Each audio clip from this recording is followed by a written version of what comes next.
everybody. Welcome back to Daryl and Boo's weekly update. How's it going, Daryl? How was your weekend? Yeah, it's good, Boo. Yeah, it was a great weekend. Obviously, we look like summer has kind of hit us this weekend, which is great. Took advantage of that and did a lot of stuff around the yard. Kind of pressure washed all of the decks and cleaned up the backyard, and still got out and enjoyed the sun. Went for a run, but yeah, it's a beautiful weekend. How about yourself? Yeah, yeah, about the same. We were outside quite a bit. I was outside filming the weekly update notes, and that was 8 o'clock in the morning, and I was burning hot at that point. Yeah. So it got even warmer throughout the day. And otherwise, it was Mother's Day, so we did a bunch of that with my wife, and also bought a real lawnmower. So one of the ones that you actually push, not powered. Got the kids on there. I think I can get them to mow the lawn using one of these things now as well. So pretty neat little device. Nice, nice. We'll see about that. See if the kids get out there or not. Yeah, yeah, the novelty might wear off pretty Yeah, quick. yeah. Yeah, so this week we've got special guest Jason Lang on. Yes. Yeah, he's a pretty interesting guy. We will cut to that right now. All right, so this week we've got guest on Jason Lang. Jason, welcome to the show. Can you tell us a little bit about yourself? Hey guys, thanks for having me. I'm a solutions architect with Shape Security and happy to be part of the new F5 family. I cover mostly Canada, working with a couple different account reps here. Looking forward to the relationship with F5. Cool, awesome. Yeah, we are too. You know the drill. We've got some questions for you this week. We start a 5-minute timer that will be over in this corner over here. I figured out how to do it all, and so we'll get started right away. Awesome. So, first question, Jason, what was your first computer? Well, the first computer I used was an Apple II, but the first computer I ever owned was a 286, 8 megahertz with a turbo button to 16. Oh, wow. Yeah, did that turbo button help? It certainly did. I had one of those too. Tell us about your first job. First job was working in a very small computer resale place in a strip mall somewhere in Burlington, Ontario. Nice. Very cool. And what is your favorite spot it could be British Columbia or it could be in Ontario? Well, British Columbia, I'm going to pick Cole Harbour and Stanley Park. I just love that area downtown you guys have. It's a nice place to be in. I try and stay there every time I travel west. Cool. Nice. Yeah, great spot. And can you name something you've done in quarantine that you wouldn't have done otherwise? Yep. I've made my own sourdough starter and sourdough bread because that thing's unforgiving and you need a lot of weird hours. So this stay at home forever seems to really work out for that. Yeah, that's interesting. Seems to Bread be is like, bread making. Yeah. yeah, and it kind of went from like regular bread and regular baking, stepping up to like sourdough. We'll see what's next in this quarantine, what people are producing. Can you name something that you're doing to stay sane during quarantine? Yeah, every day, we've been blocking a couple hours every other day and just try and go outside, spend some time with the kid. We both recently got some new bikes, so we're trying to make the best of the lack of traffic. So I live right downtown Toronto and it's dead. You wouldn't know. It's like a zombie apocalypse here. So Okay, make the best of Crazy. it. cool. And if you were sent to exile and you could only ask for one dish for the rest of your life, what would that dish be? Probably Vikram Vij's Indian butter chicken. We make that down at home, so we both like. Wow, good call. Shout out to Vancouver. Yeah. Nice shout out to Vancouver. Yeah, I was born in the wrong place, I think. Do you believe in luck? Sure. I mean, I think pretty strongly that your life is what you make of it, and the choices that you make. You're in charge of your own destiny. But for the most part, I guess if you end up on the right side of the coin flip most of the times, then you could call that lucky. So yeah. Good one. Cool. And are you a morning person or a night owl? Definitely a morning person. Yeah. Okay. Get to bed early? No. Fair enough. It's a nice part of being young. And what is your definition of success?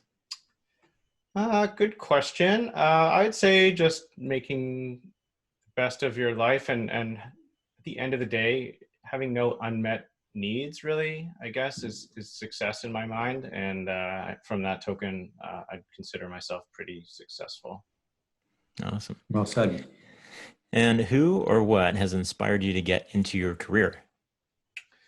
Nothing in particular. No person really stands out from when I was younger. But I mean, I've always been a techie and a nerd at heart. So I'm just really grateful to have found a career that really speaks to my strengths and lets me be me. And every day I go to work, it's fun. It's not work really. So No.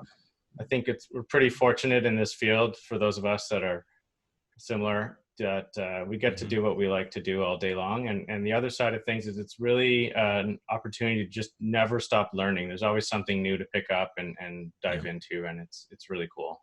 Really enjoy that. Yeah, nice. Totally. What are a couple of your favorite podcasts that you're listening to? I have to admit, I don't partake in that, but I would be open to suggestions. Absolutely. Yeah, there's one called Booze Hour you can subscribe to. Never heard of it. You will. What's something you've splurged on in the past few months? So other than the home video conferencing gear, I also upgraded all my wireless equipment to Ubiquiti Networks unified nice. gear. So it's made a massive difference, and it lets me create all kinds of technical marvels with the network to just really piss off the wife and kids. So. Yeah, that's nice stuff. It's all for. Where's the first place that your kid will want to go when social distancing is over? Probably somewhere with a pool and or a mini putt course. We had to cancel a vacation to Florida in April, so I think that's probably top of the list. Nice. Yep. Well, that plays into the next question. Where's the next big vacation you're planning? So it's booked for Hawaii in August, but again, we'll have to wait and see how that pans out. I have a sinking feeling it's not going to work out, but yeah, fingers crossed, right? Yeah, fingers crossed. You never know. Yeah. What is one dish that you're good at making? Cedar plank salmon with a nice Asian marinade. Nice. Yeah, you do belong in BC. Yeah. What's the first car you ever owned? I didn't own a car, strangely, till I had a kid. So that was about 7 years ago. So a Ford Fusion. Yeah, okay. Nice. And if you could play any musical instrument, what would it be? Probably saxophone. Cool. I used to play that in high school. Lucky. What's been the biggest adjustment for you since being quarantined? Probably having 2 full-time working adults at home. My wife's a consultant, so and neither of us are quiet on the phone, so we had to physically separate our offices. She's up on another level. She used to be here behind me, but that just doesn't work. So we've had to make that work, and so far it's really good matrimonial harmony. Nice. There you go. And what's one thing that you consider positive coming out of quarantine here? Just spending more time together as a family. The job that we have does demand we travel, and because of COVID, we can't. But I think it's really been a cherished time at home that otherwise I wouldn't be having. Nice. Very cool. All righty, we made it through the questions. A little bit over time, but we'll fix that in post maybe. We had your colleague, Ryan McElgan, on last week. Maybe we can get your take on what Shape does and how you fit into that. Sure.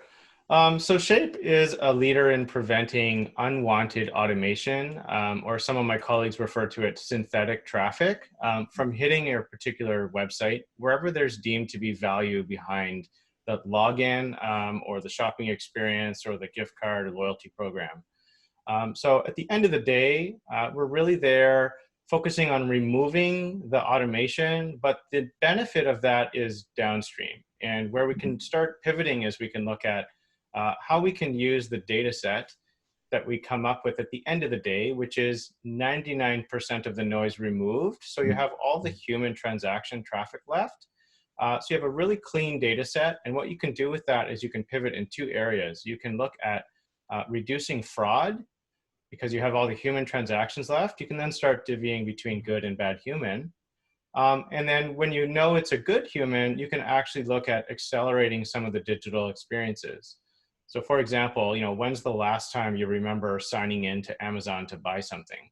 I don't remember doing that in the last 4 months at least. That's something that Shape can help any customer enable by using the data and the signals that we have that makes us unique to sort of reinforce that we know it's the same, not necessarily user, but that it's the same account logging in from that device, and there's been no other logins to other accounts from that same device. So we can trust that that user is genuine and authentic, regardless of who that user is. So really streamlining the process, removing friction, just making it easier for the customer on the other end. Exactly, and shedding the light on how much of their traffic is actually real. So there's going to be some interesting metrics. Great segue. We have a live stream that will be coming out this week. So Wednesday, 10 a.m. Pacific time, we'll be live streaming so people can jump onto the YouTube. They can ask questions live on air. And immediately after the stream, it will just be on YouTube archived and people can just visit that. And I'm sure there will be lots to talk about we won't cover in the first session. I'm sure we'll just have subsequent ones as well. So really looking forward to that. Yeah, as am I. All right. Otherwise, thanks, Jason. It was great having you on, and we will talk to you on Wednesday. Cheers. Thanks, guys. Jason. Be safe. All right. So that was a good time there with Jason. We'll have him on a live stream. I'll talk about that in a sec. But otherwise, we've got our weekly subscriber giveaway this week. Yes. Daryl. So here we go. We've got the official, well, you can't really see it here. We got the official Daryl and Boo weekly draw bowls for weekly subscribers. So the winner of this week's draw is Simon Fung. Congratulations. Nice. We'll be sending you a $50 gift card to Amazon. Right on. Congrats, Simon. So again, for anybody who wants to enter that for the next little while that we'll continue to run it, please subscribe. If your name on YouTube doesn't show up, maybe have privacy settings on, then you'll need to contact us to let us know that you've subscribed. And then otherwise, we're just drawing people for the time being for that prize there. Yep, simple email. And yeah, we'll enter you in the draw. Yeah, so this week we've got some more live streams for you guys. So on Wednesday, we'll have Jason Lang on, and we're going to talk about why your bot protection isn't as good as you think. Jason's got some interesting stats from a recent proof of concept that he did with the customer where they have a bot solution that is looking pretty ineffective right now. So we'll go over why things are ineffective and go over how we can make a bot solution that's a lot more effective. Second live stream that we have this week on Thursday, we will have on Joel O'Leary. Joel runs a website called 5 a.m. Joel. Joel used to work in sales, and he used to publish an email every morning at 5 a.m. and he continued on to this day, publishing that and turned it into a website. And Joel is also interesting in that he's financially independent. So he quit his job about a year ago, I believe, or 2 years ago. And he invests in real estate, and now he's just living life how he wants to live it. So I think he's a pretty inspiring guy to talk to as far as ways that you can approach life. Looking forward to that. And we also have a new video this week from Bob with our guitar lessons. Hopefully we have some folks that are following along and enjoying this. I know I am, and getting in a few minutes of practice time every day. So besides that, we will cut to our weekly technical updates from here. Thanks a lot, and we will see you next week. Bye, everyone. Hey everyone, looks like it's going to be a really good weekend this weekend with great temperatures, and the sun's going to be out. So once again, I am outside filming your weekly updates. So we'll have another 2 live streams happening this week. There will be a Booze Hour Cloud Edition, and that'll be on Wednesday morning with Jason Lang, who is just on weekly update. And we're going to talk about why your current bot detection isn't as good as you think. Another live stream that I have for you guys this week is on Thursday afternoon at 3:30 with Joel O'Leary. This is a community edition podcast. Joel runs a site called 5 a.m. Joel. He's an interesting guy that I recently met. He started waking up really early and found that those extra hours in the morning were really productive for him. And then he also is into personal finance and investing. Those are a couple of things that I'm into as well.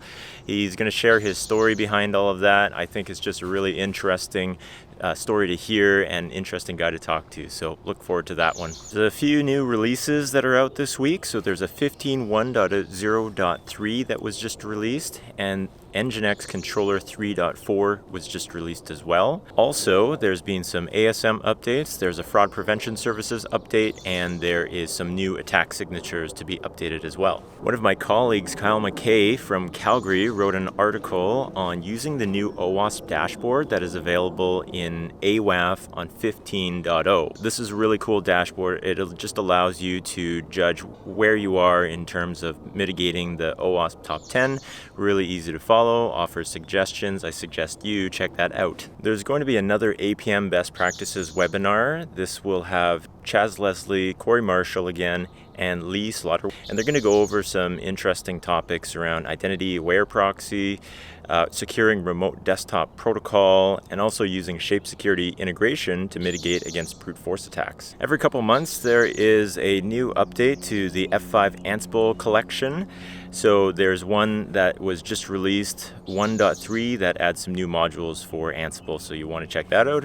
F5 Labs released a couple new articles. One of them is the top attack threats against financial organizations from the span of 2017 to 2019, so that's a great summary of that information. And another article that they wrote is actually a letter from the CISO to yourself during the pandemic. I think it was a really good take on things that we've gone through in the past little while, measurements that we've taken around security and we haven't taken around security, and kind of looking back and thinking through, hey, what are the things that we can change right now so that we save ourselves months down the road. Another article that I've included is around a cyber espionage attack that happened for the last 5 years in Asia. It was an APT attack that went undetected, but it just kind of goes to show that there's a lot of things that we don't know about that are going on in the network that we need more visibility into. That's all the updates that I have for you this week. So I hope you guys had a really great weekend and that you have a really great week, and we will see you next Monday. Bye.